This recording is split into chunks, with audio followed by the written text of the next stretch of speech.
రేపు పెళ్లి కూతుర్ని చేస్తారు. నేను వెళ్ళాలి.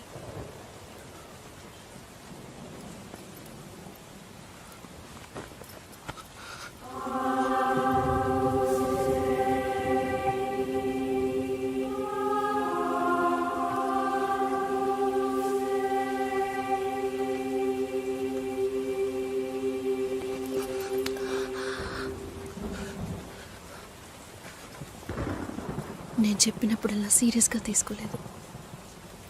ఇప్పుడు ఎందుకు అలా చేస్తున్నావు? బాధపడేవాడు చెప్పినా మీకు అర్థం కాదు, చెప్పకపోయినా మీకు అర్థం కాదు. మీ నాన్న ఏమన్నాడు?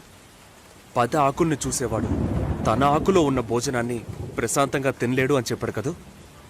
మా వాళ్ళకి తిండే లేదు.